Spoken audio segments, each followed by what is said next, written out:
Հենց տոն օրերի հետ կապված։ Շատ են ասում, որ մենք մսխել ենք այս հաղթանակները եւ չենք պահում այնինչ այսօր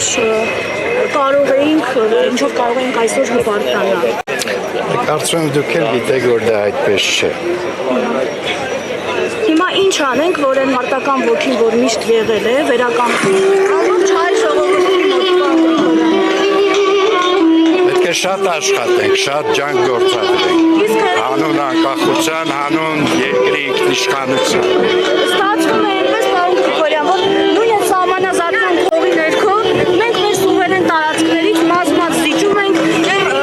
Տավուշի այլ հատվածներում են սպասվում սահմանազատման գործընթաց եւ դուք էլ հանձնաժողովն եք գլխավորում։ Շատերը այստեղ նաեւ հանցագործության տարեր են տեսնում։ Դուք ինչ կարող եք ասել։ Բայց ես մի բազմիցս պարզաբանել եմ ողջ ընթացքը իրավական հեմքը եւ հիմքը, ձեր հետ էլ եմ առիթ ունեցել դրա մասին խոսել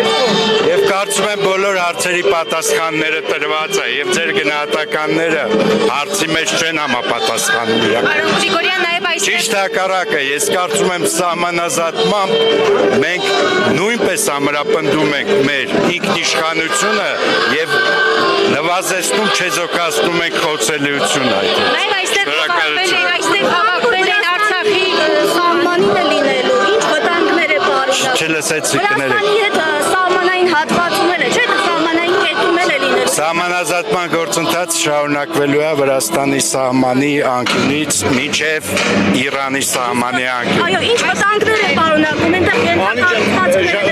Ես հույսով եմ, որ կանոնակարգի համապատասխան կիրականացվի եւ կանոնակարգը, քանի որ ամբողջությամբ նկարագրվել է գործընթացը, չեմ կարծում, որ վտանգներ կառաջանան։ Ես այսքանով ավարտում եմ։ Արցախի իշխանությունը այստեղ էլ մոտեցավ նրանց հարցրեցիք, խոսեցիք նրանց։ Նոր եկա, դուք տեսաք, նոր եմ եկել։